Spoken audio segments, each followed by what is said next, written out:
Hello students, good morning. Today we will discuss about Basidiomycetes class. Basidiomycetes class के अंदर अगर हम diversity की अगर हम बात करें तो there are more than 25,000 species. कितने स्पीसीज हैं? मोर देन 25,000 स्पीसीज इसके मिलते हैं. Basidiomycetes जो क्लास है it is most advanced and most commonly seen fungi है. Most advanced and most commonly seen fungi. क्यों मोस्ट कॉमनली सीन क्यों है? क्योंकि इनकी जो फ्रूटिंग बॉडी होती है it is often large and conspicuous. Conspicuous का मतलब होता है क्लियरली विजिबल होती है. लार्ज है साइज में इसलिए क्लियरली विजिबल होती है. इसलिए मोस्ट कॉमनली सीन फंगाई की क्लास है ये. अक्रेंस अगर हम देखें तो ये आपको सोइल में भी मिलेंगे on logs and tree stems. और इनकी कुछ स्पीसीज जो है वो आपको पैरासिटिक फॉर्म में भी मिलेंगी. प्लांट बॉडीज के अंदर वो पैरासाइट के तौर पर एक्ट करती हैं. तो ये होगी इनकी अक्रेंस. ठीक है.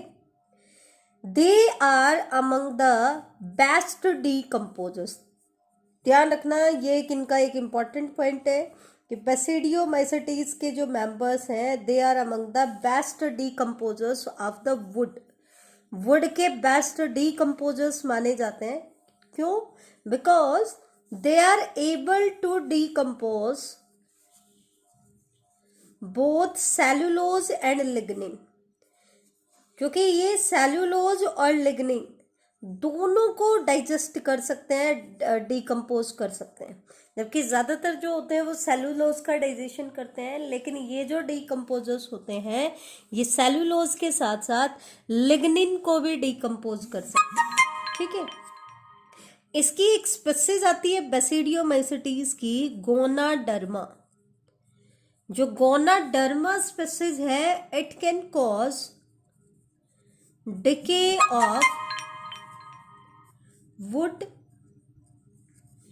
even of standing trees. मतलब जो स्टैंडिंग ट्रीज है जनरली वो डिकम्पोज नहीं होते हैं, लेकिन ये ऐसे डिकम्पोजर है कि जो स्टैंडिंग ट्रीज की वुड को भी डिके कर सकते हैं, जो गोनाडर्मा स्पीसीज के जो मेंबर्स हैं. ठीक है. इसके अलावा नेक्स्ट पॉइंट अगर हम देखें तो इनके लाइफ स्पैन में कोई भी मोटाइल स्ट्रक्चर आपको देखने को नहीं मिलेगी. एब्सेंट होती है मोटाइल स्ट्रक्चर. माइसीलियम जो कि इंपॉर्टेंट पॉइंट है इसका. माइसीलियम अगर हम देखें तो जैसे कि हमने एस्कोमाइसेटीज में भी स्टडी किया था, दो टाइप का माइसीलियम होता है, branched and septate. Branching show करता है और सेप्टेट होता है. ठीक है. सेप्टा की फॉर्मेशन होती है. दैट मीन्स जैसे ही न्यूक्लियर डिवीजन होगा उसके तुरंत बाद दोनों न्यूक्लियाई के बीच में सेप्टा की फॉर्मेशन हो जाती है. किसकी फॉर्मेशन हो जाती है? सेप्टा की फॉर्मेशन हो जाती है. ठीक है. माइसीलियम दो टाइप का है, एक तो है प्राइमरी माइसीलियम और एक है सेकेंडरी माइसीलियम. प्राइमरी माइसीलियम अगर हम देखें तो प्राइमरी माइसीलियम हम किसको कह रहे हैं? जो बेसिडियोस्पोर्स जब डिस्पर्स होते हैं तो उन बेसिडियोस्पोर्स के जर्मिनेशन से जो माइसीलियम बनता है उस माइसीलियम को हम क्या कहते हैं? प्राइमरी माइसीलियम कहते हैं. ठीक है. इसको हम फर्स्ट फॉर्म्ड माइसीलियम भी कहते हैं. First formed mycelium. अब क्योंकि ये बेसिडियोस्पोर से बन रहा है जो कि हैप्लॉइड होते हैं, तो ये माइसीलियम जो होता है वो भी मोनोकैरियोटिक होता है. कैसा होता है? Monokaryotic. That means single nuclei उसके केस में प्रेजेंट होता है. ठीक है. अब क्योंकि इसकी सेल्स के अंदर एक ही न्यूक्लियाई होता है तो ये रिप्रेजेंट करता है मोनोकैरियोफेज को. किसको रिप्रेजेंट करता है? It represent monokaryophase. और प्राइमरी माइसीलियम जो होता है वो शॉर्ट लाइव्ड होता है, क्योंकि आगे जाकर के क्या बनना है? सेकेंडरी माइसीलियम बनना है. तो ये शॉर्ट लाइव्ड होता है. ठीक है. अब आता है सेकेंडरी माइसीलियम। सेकेंडरी माइसीलियम क्या होता है? Which is formed by fusion of two primary mycelium. दो प्राइमरी माइसीलियम के फ्यूजन से जो माइसीलियम बनता है उसको हम क्या कहते हैं? सेकेंडरी माइसीलियम कहते हैं। सेकेंड जो डिफरेंस आता है वो क्या आता है कि जो आपका सेकेंडरी माइसीलियम होता है ये डाइकैरियोटिक होता है, क्योंकि दो प्राइमरी माइसीलियम के फ्यूजन से ये बनता है तो दोनों के न्यूक्लियाई इसके अंदर प्रेजेंट होते हैं, तो ये डाइकैरियोटिक होता है। इसलिए ये किसको रिप्रेजेंट करेगा? It represent dikaryophase. किसको रिप्रेजेंट करेगा? डाइकैरियोफेज को रिप्रेजेंट करेगा। और ये जो होता है बेटा ये लॉन्ग लाइव्ड होता है, इसका लाइफ स्पेन क्या होता है? बड़ा होता है, ठीक है। जबकि कंपैरेटिवली प्राइमरी माइसीलियम कैसा होता है? Short lived. तो ये एक इंपॉर्टेंट डिफरेंस आता है प्राइमरी माइसीलियम और सेकेंडरी माइसीलियम में। नेक्स्ट हम बात करते हैं इनके केस में एसेक्सुअल रिप्रोडक्शन कैसे होती है। तो एसेक्सुअल रिप्रोडक्शन इनके केस में जर्नली एब्सेंट होती है, जनरली नॉट फाउंड। मतलब एसेक्सुअल स्पोर की फॉर्मेशन इनमें नहीं होती है। लेकिन वेजिटेटिव रिप्रोडक्शन की अगर हम बात करें तो इनके केस में वेजिटेटिव रिप्रोडक्शन होती है, उसमें से भी मेनली फ्रेगमेंटेशन जो मेथड होता है वो कॉमन होता है, ठीक है। तो ये हो गया वेजिटेटिव रिप्रोडक्शन के बारे में। सेक्सुअल रिप्रोडक्शन की अगर हम बात करें तो इनके केस में सेक्स ऑर्गन्स भी क्या होते हैं? एब्सेंट होते हैं। सेक्स ऑर्गन्स भी क्या होते हैं? एब्सेंट होते हैं। ये जो स्पीसीज है मे बी होमोथैलिक और हेट्रोथैलिक, दोनों टाइप की स्पीसीज आपको देखने की मिलेंगी, होमोथैलिक भी और हेट्रोथैलिक भी।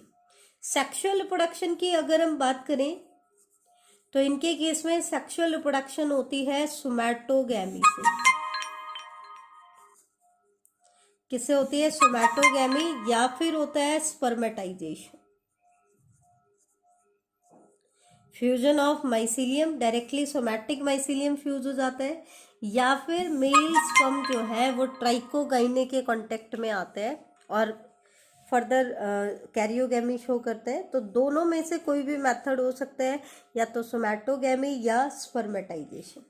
सेक्सुअल रिप्रोडक्शन की अगर हम बात करें तो जैसा कि सेक्सुअल साइकिल होती है प्लाज्मोगैमी, कैरियोगैमी, लेकिन बेसिडियोमाइसेटीज और एस्कोमाइसेटीज में क्या होता है? Plasmogamy is not immediately followed by karyogamy. तो एक इंटरमीडिएट स्टेज आ जाती है जिसको हम क्या कहते हैं? डाइकैरियोफेज, ठीक है। तो वही चीज यहाँ पर भी है। तो सबसे पहले हम देखेंगे प्लाज्मोगैमी कैसे होती है। तो प्लाज्मोगैमी कैसे होगी? It is brought about by fusion of two vegetative और सोमैटिक सेल्स। दो वेजिटेटिव या सोमैटिक सेल्स के फ्यूजन से होगी। लेकिन वो वेजिटेटिव या सोमैटिक सेल्स कैसी होनी चाहिए बेटा? डिफरेंट स्ट्रेन्स की होनी चाहिए। क्या होनी चाहिए? डिफरेंट स्ट्रेन्स की होनी चाहिए, डिफरेंट जीनोटाइप की होनी चाहिए। नेक्स्ट आता है डाइकैरियोटाइजेशन। डाइकैरियोटाइजेशन का मतलब क्या है? जैसे ही प्लाज्मोगैमी हो जाएगी हमारे पास एक स्टेज आ जाएगी जिसको हम कहेंगे, जो सेल्स होंगी वो डाइकैरियोटिक होंगी, और ये जो फेज होगा इसको हम बोलेंगे डाइकैरियोफेज, और इस प्रोसेस को हम बोलेंगे डाइकैरियोटाइजेशन, ठीक है। अल्टीमेटली क्या होता है? ये जो डाइकैरियोन होता है या डाइकैरियोफेज होता है, इसकी जो सेल्स हैं ये बेसिडियम की फॉर्मेशन करेंगी। जैसे एस्कोमाइसेटीज में एस्कस की फॉर्मेशन कर रही थी, वैसे ही यहाँ पर क्या बनाएंगे? बेसिडियम।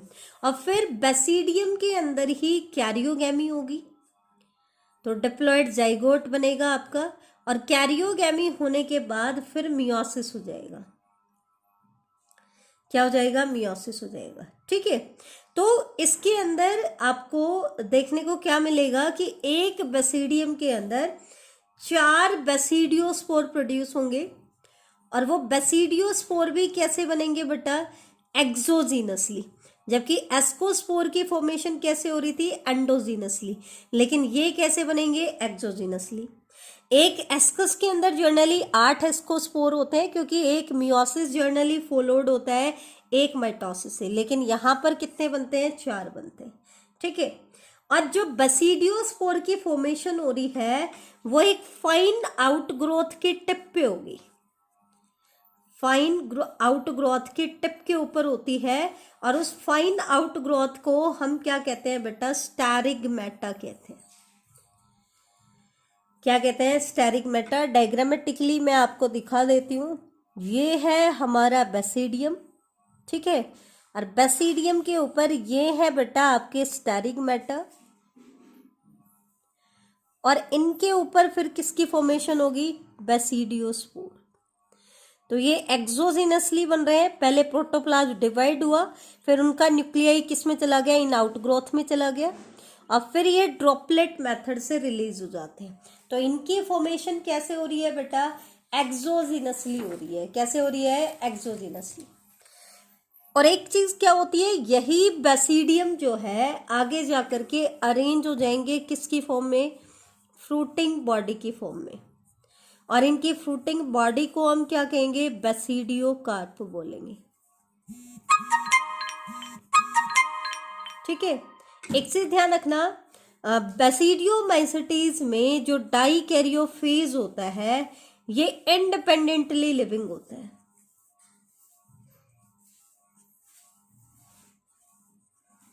ठीक है, इंडिपेंडेंट होता है। तो ये चीज आप ध्यान रखना, ये इसके अंदर इंपॉर्टेंट है। अब हम एक बार देख लेते हैं, सबसे इंपॉर्टेंट पॉइंट आता है एस्कस और बेसिडियम में डिफरेंस। तो एस्कस और बेसिडियम में क्या डिफरेंस होता है, एस्कस क्या है, मियोस्पोर है। मियोस्पोर मतलब ये एक ऐसे स्ट्रक्चर है जिसके अंदर मियोसिस होगा और फिर वो एक स्पोर बनाएगी, ठीक है। तो it is meiospore forming structure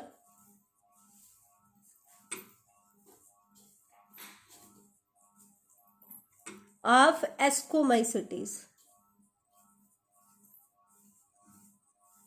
it is meiospore forming structure of ascomycetes, जबकि बेसिडियम क्या होती है, it is meiospore forming structure of basidiomycetes,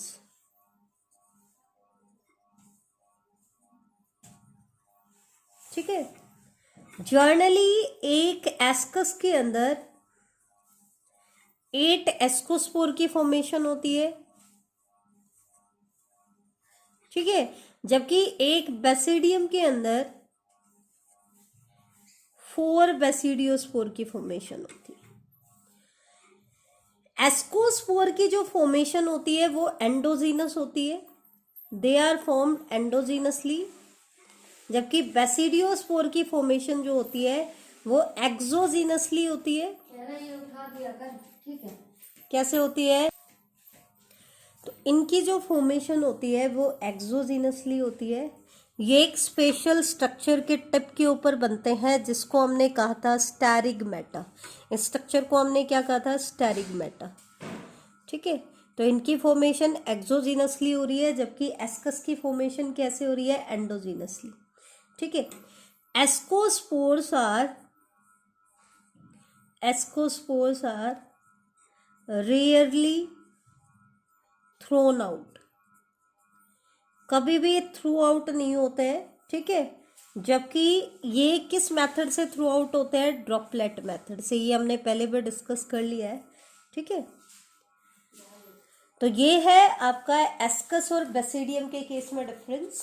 next part आता है commonly known form of basidiomycetes. NCERT का क्वेश्चन है, कॉमनली नोन फॉर्म कौन कौन सी है इसकी।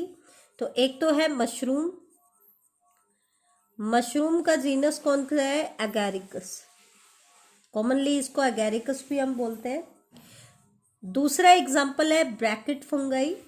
ब्रैकेट फंगाई को ब्रैकेट फंगाई क्यों कहते हैं, क्योंकि इसकी ब्रैकेट जैसी अपीयरेंस होती है। तीसरा एग्जाम्पल है पफ बाल, पफ बल कई बार एग्जामिनर पूछ देता है किसको कह रहे हैं, तो ये हम कहते हैं लाइकोपर्डन को,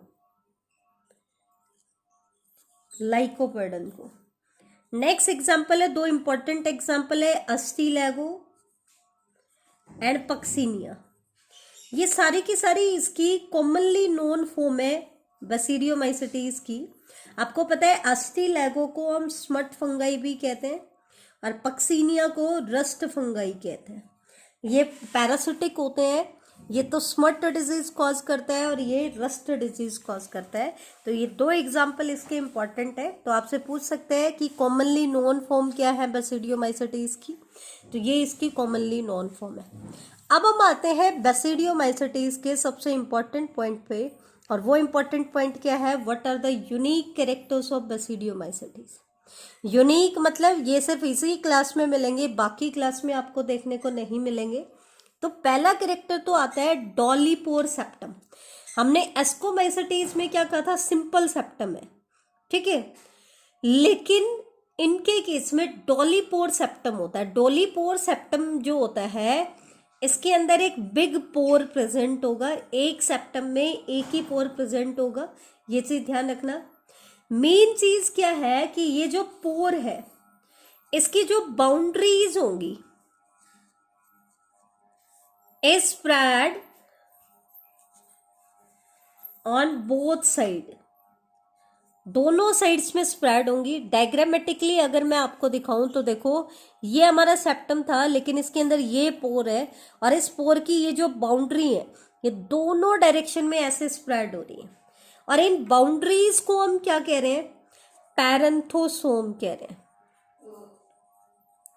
बाउंड्रीज आर कॉल्ड पैरेंथोसोम, ठीक है।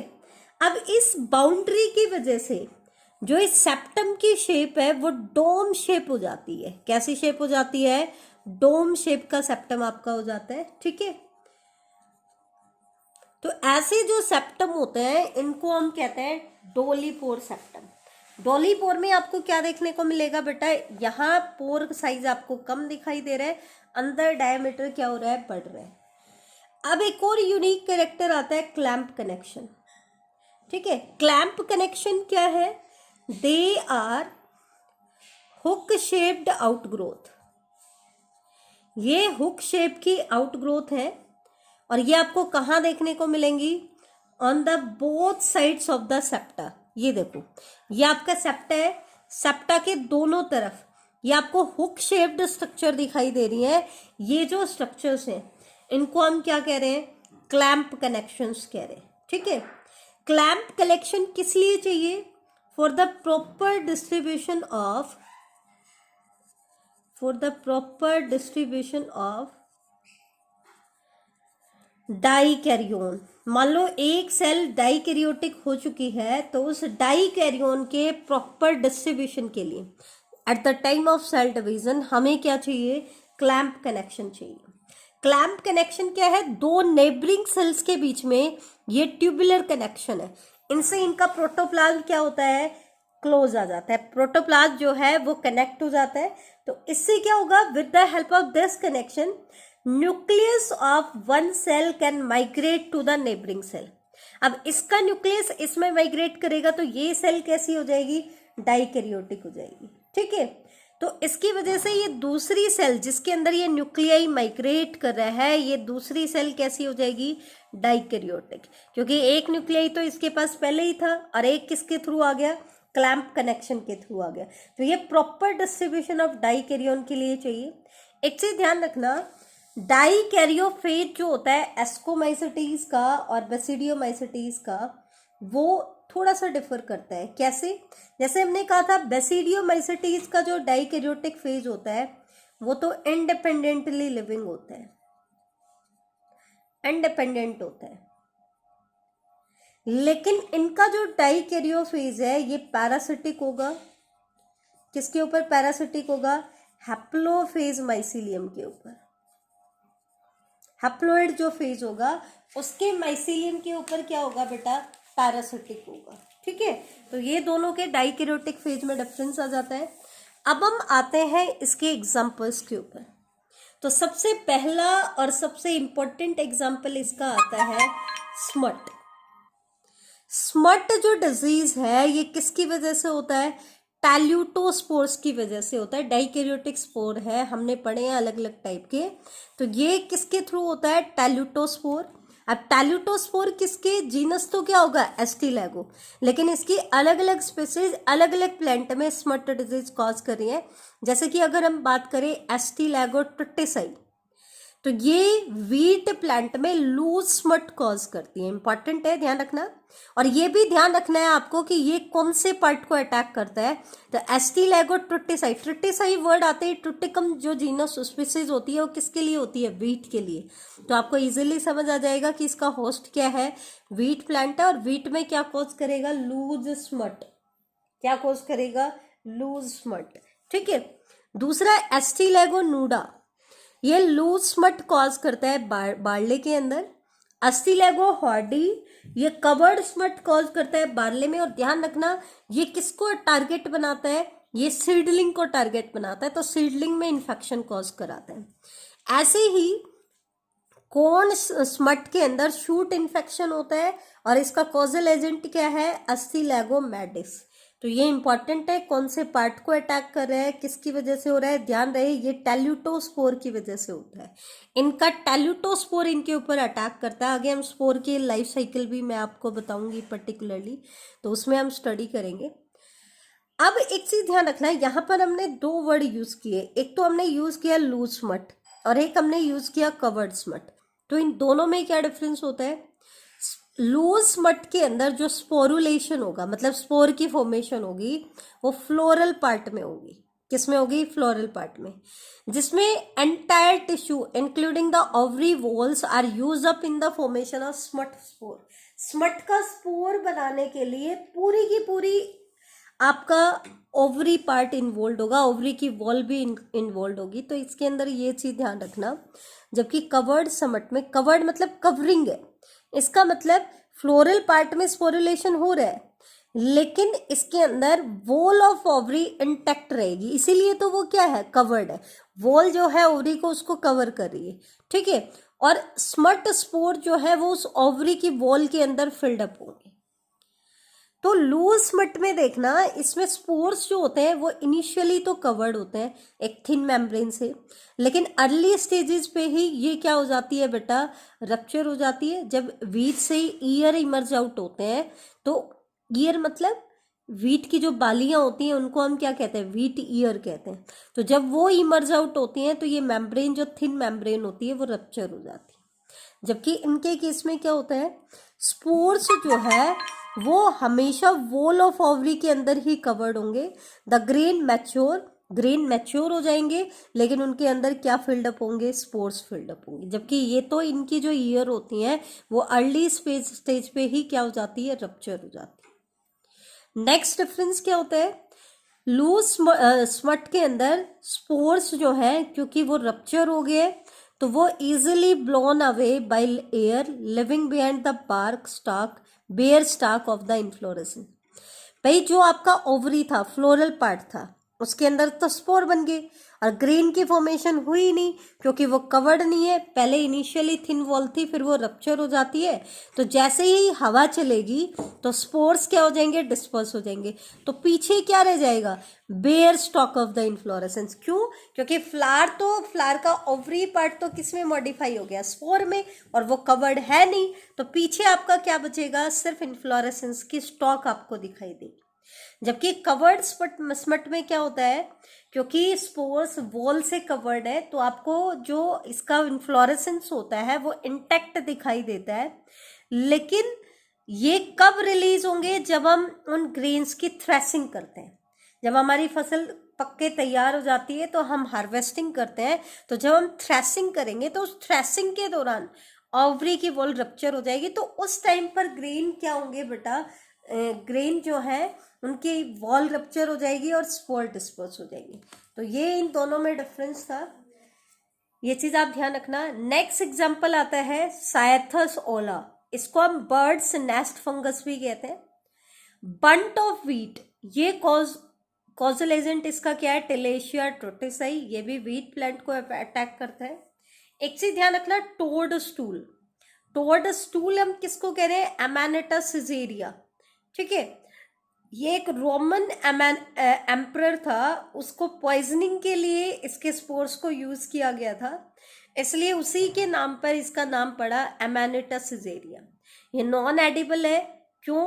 क्योंकि हम इसको कंज्यूम नहीं कर सकते, क्योंकि ये पॉइजनस मशरूम है जिसके वाइट स्पोर होते हैं। नेक्स्ट एग्जाम्पल आता है ब्रैकेट फंगाई।